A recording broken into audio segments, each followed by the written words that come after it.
ఇప్పుడు లావణ్య గారు ఉన్నారు, మీరు 5 చూస్తే 5 డిఫరెంట్ పర్సనాలిటీస్ ఉంటాయి. ఏ పర్సనాలిటీ నిజమైన లావణ్య ఎట్లా తెలుస్తుంది మీకు? యూనో రాజ్ తరుణ్ ఒకటికి తెలుస్తుంది.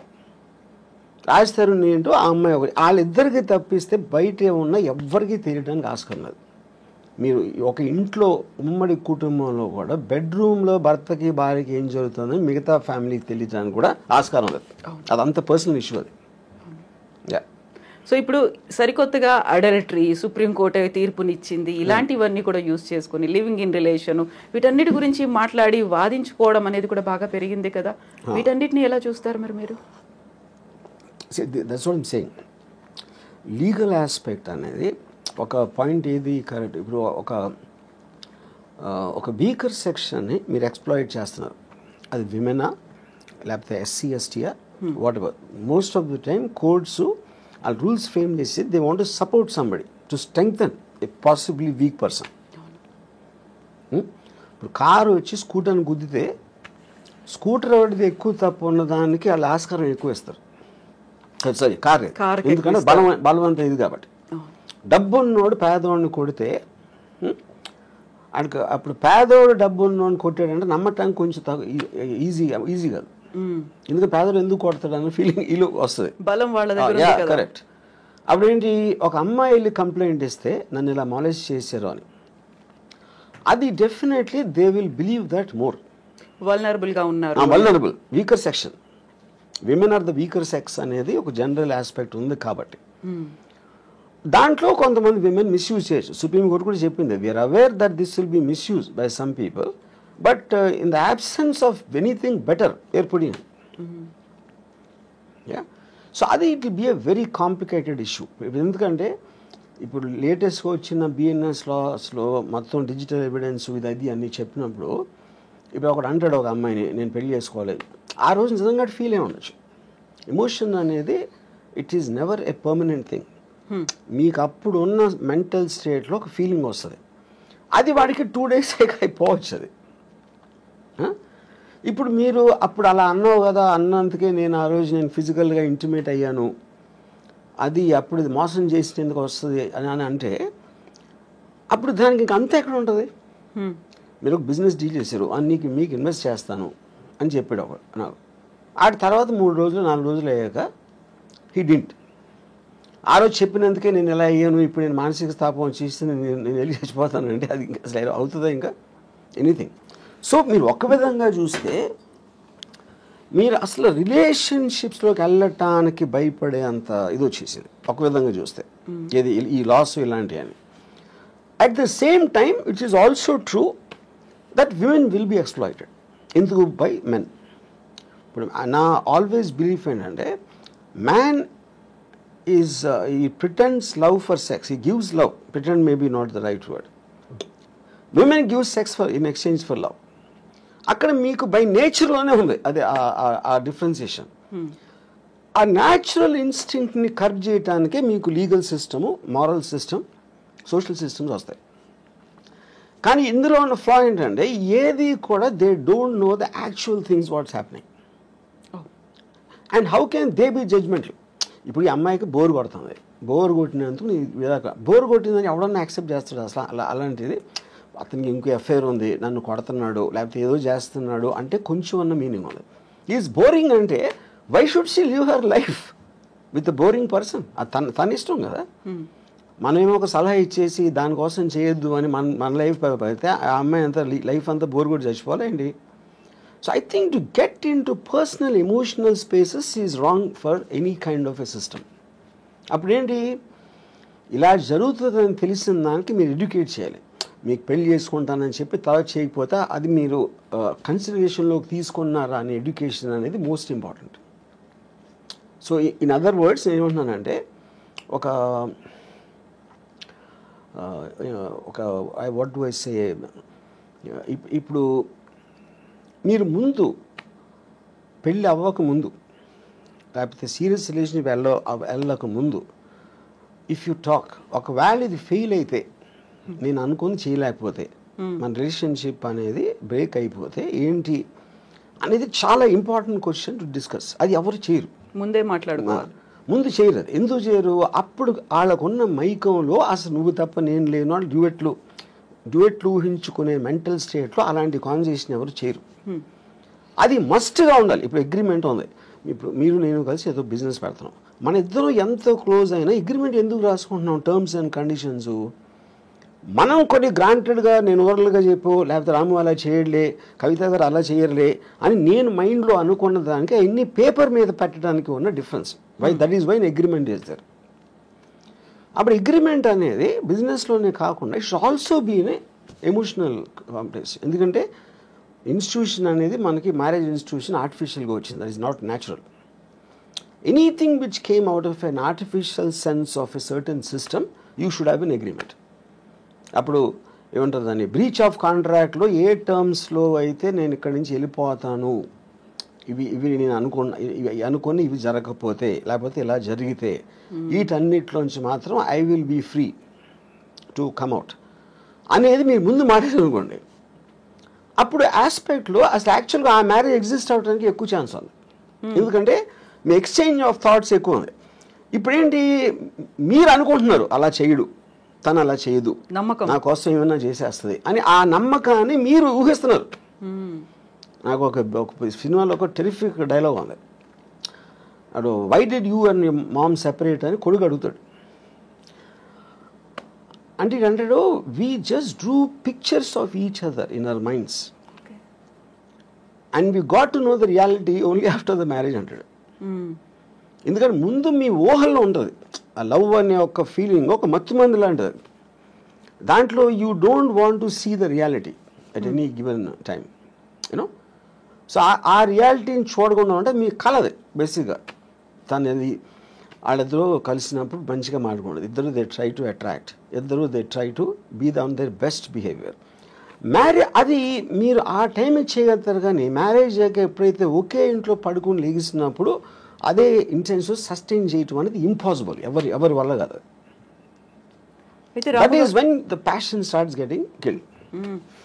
ఇప్పుడు మనం మాట్లాడుకున్నంత ఈజీనా రాము గారు? ఈ ఎమోషన్స్ ఇవన్నీ ఉంటాయి, ఇన్వాల్వ్ అయినవి, రెస్పాన్సిబిలిటీస్ ఉంటాయి, ఒక ఫ్యామిలీ అనేది ఉంటుంది, అయిపోయింది, వీఆర్ గెటింగ్ సెపరేటెడ్ అనేది చాలా ఈజీగా, నిన్నటిదాకా ఏం జరిగింది అంతా మర్చిపోదాం, ఇప్పుడు ఫ్రెష్గా ఎవరి జీవితాలు వాళ్ళు స్టార్ట్ చేసుకుందాం, అంత ఈజీ అంటారా?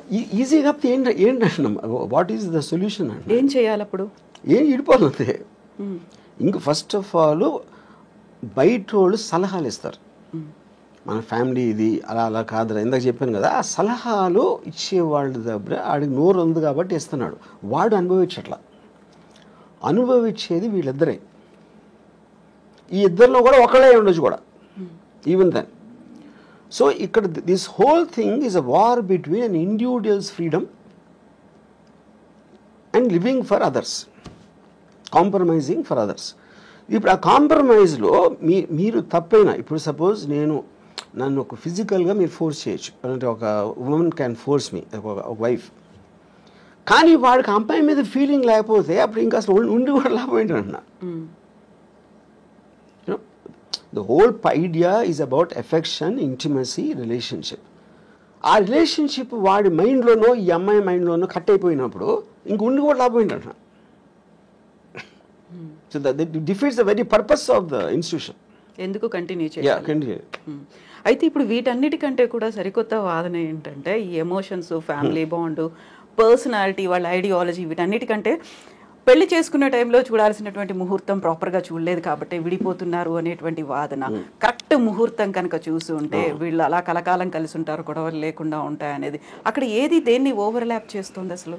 కానీ నేను అదే చెప్పాను, దట్ ఈస్ సూపర్స్టిషన్ థింగ్. అది ఒక ఆల్మోస్ట్ నో సైంటిఫిక్ బ్యాకింగ్. అంటే చెప్పాను, దెయ్యాలు నమ్మటం, ముహూర్తాలు నమ్మటం, దేవుడిని, ఆయన కూడా సేమ్ కేటగిరీ.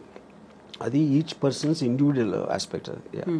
సో మీరు ఎప్పుడైనా మీ సినిమాకి ఒక ముహూర్తం చూడాలి అంటే, ఇప్పుడు రాము కాదు, ఎర్లియర్ డేస్లో రాము? నేను I never believed in God, I never believed in anything that. నేను చేస్తాను, ఇప్పుడు చేస్తాను. ఇప్పుడు కర్ణాచారి అని ఒక సీనియర్ కార్పెంటర్ ఏదో సెట్ వేసాను, ఏదో గోవిందా గోవింద సినిమా గుర్తు నాకు. He wanted me to come and do some కొబ్బరికాయ కొట్టడం. అది ఎవరి కోసం? ఈయన కోసం బట్టి. Karnacharya, I very respect him very much, was my father's friend. ఆయన అడిగారు కాబట్టి ఆయన కోసం అలా చేస్తాను. But I don't feel it. ఎందుకంటే దేవుణ్ణి నమ్మటం అనేది చాలా ఈగోతో సంబంధించిన విషయం అన్న. ఎందుకంటే మిమ్మల్ని ఒక్కడిని ఇన్ని లక్షల కోట్ల జీవరాశుల్లో మీకేదో ఒక దండం పెడితే మీకేదో చేస్తారని నమ్మటం అనేది చాలా ఈగోయిస్టిక్ పని అని నా ఫీలింగ్. ఇదొకటి. రెండోది ఏంటంటే ఇప్పుడు ముహూర్తమా మూఢనమ్మకం. ముహూర్తం అనేది మీరు నలుగురు జ్యోతిష్ని అడిగితే 4 చెప్తారు. వెణుస్వామికి ఏం తెలియదని ఒకడంటాడు, ఆడికి తెలియదని ఈడంటాడు. అప్పుడు అది కూడా లేబుల్లే కదా, మీరు జ్యోతిష్కుడు అని ఒక్కడే ఉన్నాడు కదా. అప్పుడు మీరు నమ్మిన జ్యోతిషం ఉంటాడు. మీరు ఎందుకు నమ్ముతారు? మీకు ఎవరో చెప్పారు, లేకపోతే అంతకుముందు అతను చెప్పింది ఏదో కరెక్ట్ అయింది. అప్పుడు ఈ నమ్మకాలన్నీ అలాగే వస్తాయి, మీకు జరిగింది కాబట్టి. సో నా కంట్రోల్లో లేని దాన్ని, డెస్టినీ లేకపోతే దేవుడు, నేచర్, నా కంట్రోల్లో లేని ఏవి నేను పట్టించుకోను. I will only concentrate on what I can do. ఆ మిగతా నేను కాన్సిక్వెన్స్గా తీసుకుంటాను. అది వచ్చినప్పుడు విల్ బెర్ ఇట్. ఇప్పుడు పెళ్లిళ్ళకి ఎలా అయితే ముహూర్తాలు చూస్తున్నారో, భారీ బడ్జెట్ సినిమాలు తీసే ముందు కూడా ప్రతిదీ పూజలే దాంతోనే అవుతున్నాయి కదా. అది ఎప్పుడు ఉన్నది, దేవుణ్ణి కనిపెట్టినప్పటి నుంచి ఉన్నాయి ముహూర్తాలు. ఇప్పుడు దేవుడు కనిపెట్టగానే మీకు ఇండస్ట్రీ పడుతుంది కదా.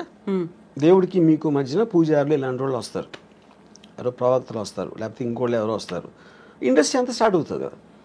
అప్పుడు నాకు తెలుసు ఈ పర్టిక్యులర్ టైంలో చేస్తే ఇంకోటి ఇదన్నీ కూడా హ్యూమన్ అడ్వాన్స్మెంట్, క్రియేటివిటీలో వస్తుంది ఇదంతా. ప్రతి పనికి మీరు బిల్డింగ్ కట్టినా ఏది చేసినా కొంతమంది బయటికి వెళ్ళటానికి ముహూర్తం చూస్తారు, లోపలికి రావటానికి చూస్తారు, అన్నిటికీ ఉంటుంది ముహూర్తం. సో ఈ హీరోతో సెట్ అవుతుందా లేదా, లేకుంటే ఈ డైరెక్టర్తో సెట్ అవుతుందా లేదా అని ఆలోచించి డైరెక్టర్స్ని, ప్రొడ్యూసర్లని, లేకుంటే హీరోలని డ్రాప్ చేసినటువంటి సినిమాలు కూడా చాలా కనిపించాయి కదా. ఎలా డ్రాప్ చేశారు? వాళ్ళ డేట్ ఆఫ్ బర్త్ కావచ్చు, మిగతా వాళ్ళ నక్షత్రాలు, రాసులు, ఇవన్నీ సెట్ అవుతే హిట్ అవుతుంది. అది that is depends on the person కదా. ఇప్పుడు ఎవరైతే దాన్ని అసలు ప్రాజెక్ట్ని టేక్ ఆఫ్ చేస్తాడో అతను ఎంత నమ్ముతాడు అన్న దాని మీద ఉంటుంది. Main person who's actually making the project, which can be a producer or a director or a hero also.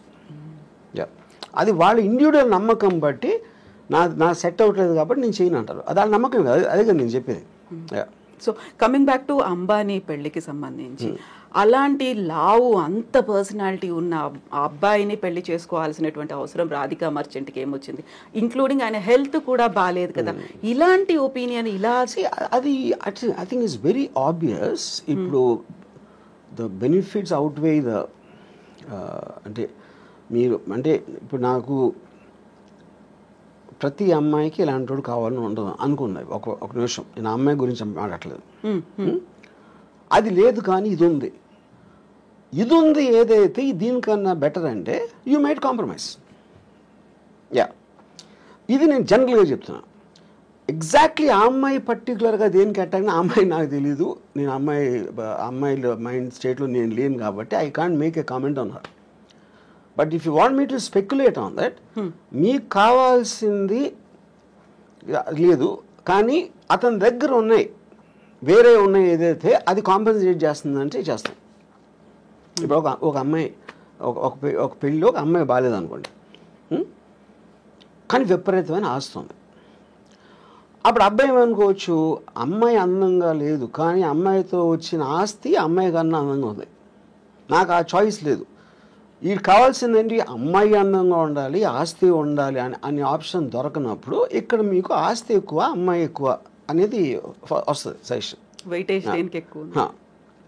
తర్వాత దానికోసం ఆడు అదేంటి అమ్మాయి అందాన్ని సాక్రిఫైస్ చేసి ఆస్తి అనుభవిద్దాం అనుకోవచ్చు, లేకపోతే ఇంట్లో ఉంచి నేను వేరే అమ్మాయిలతో ఉంటాను అని ఆడు ఇంకో ప్లాన్ చేసుకోవచ్చు, రకరకాల ఏదైనా అవ్వచ్చు.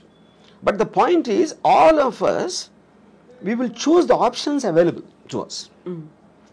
ఒక పేద ఇంటి అందమైన అమ్మాయి భార్యగా కావాలా, లేకపోతే చాలా రిచ్ పర్సన్ అందం లేని అమ్మాయి కావాలా అనేది అప్పుడు మీరు దేనికి ఎక్కువ వాల్యూ ఇస్తారన్న దాని మీద ఆ ఇండివిజువల్ మీద డిపెండ్ అవుతుంది.